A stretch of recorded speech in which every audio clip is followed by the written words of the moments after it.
All right, we continue to monitor South Africa's efforts to avoid a grey future. Remember, the Financial Action Task Force, this global organization, had given South Africa a deadline.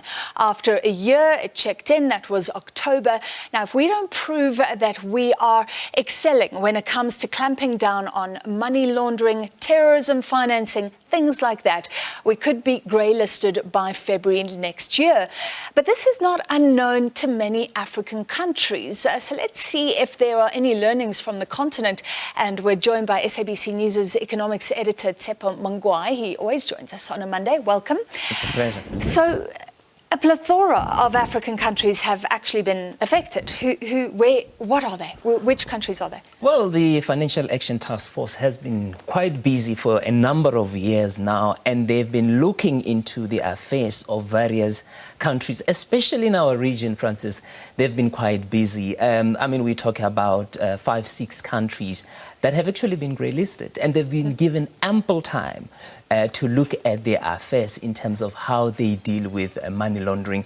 But what happened is that they find that many of the countries don't actually have the expertise to deal with the sophisticated acts of money laundering and financing of terrorism, because it's evolving, it's changing all the time, it's changing its shapes and sizes, and sometimes their own legislation is not able to keep up with those particular changes.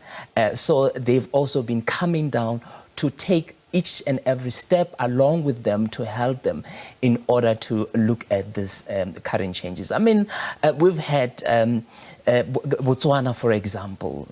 They've had been grey-listed, and there are serious impact on businesses. And unfortunately, they've actually been able to come out of that after they've actually agreed to sit down and work with this Paris-based organization. We've had countries such as Uganda, Mozambique, DRC has also been affected. So it's a number of countries in Zimbabwe as well that have been grey-listed.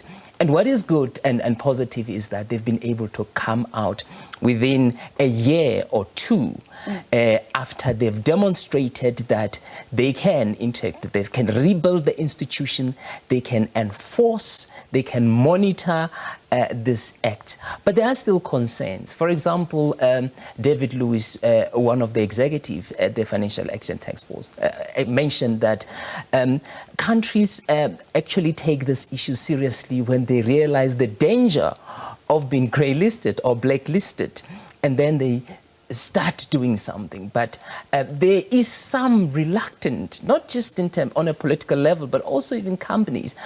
For example, in South Africa, a business or a bank will tell you that the FICA report, by completing that FICA report, they've done enough in terms of their own requirements.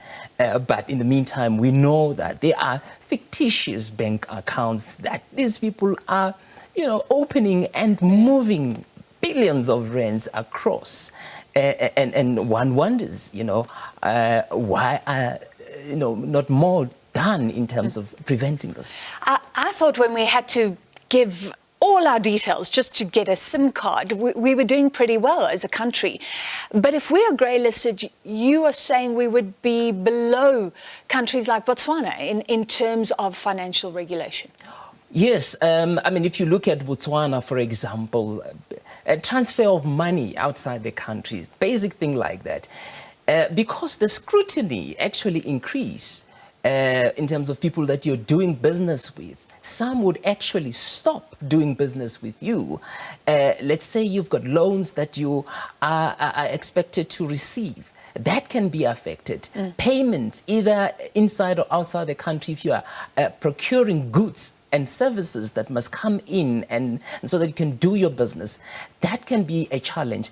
But it's heartening. Remember, in these African countries that have been grey-listed, South African banks have been at the forefront of this greylisting, and they've been affected because they have operations in Zimbabwe, they have operations in Botswana, and so on, in Mozambique. So they understand, and I'm sure they've learned and developed ways of dealing with this without really being that affected by the greylisting. So that could help us. But there are concerns that many are raising, that they don't think that South Africa will be able to avert a greylisting, because you don't just have to show what you would do. There must be a proof that you know what you are doing. You can implement it. You can look into this suspicious activities and do something and prosecute and enforce. So our authorities must be on top of the game, and you have to demonstrate that you have capable authorities that can actually look into that. I mean, I looked at some stats saying that between the top 5 banks, they almost account for 90% of transactions and activity. But like you've explained before, it's not only up to them, it's also the casinos, anybody buying and selling cars or whatever. So it's huge. So we've passed, well, we're looking at bills, we're trying to toughen up legislation, but you're saying we're not moving quick enough in finality. Yeah, because the amendments will actually going to bring in more entities into the fold that are going to be looked at very closely. Even your NGOs, for example, the registration of companies, you have to have a register if you're a public entities and be able to disclose that of all the beneficiaries in your companies if you're a public companies. So the high value goods traders, like your Krugerrands, they must be able to open up their books and be able to show that they're transparent, so that it doesn't open a window of opportunities for people to launder money. NGOs, I mean, Uganda, for example, it's one of the countries that have been blacklisted. They've been doing a lot of work in terms of NGOs. Remember, COVID-19 opened a door for a lot of opportunities in terms of money laundering.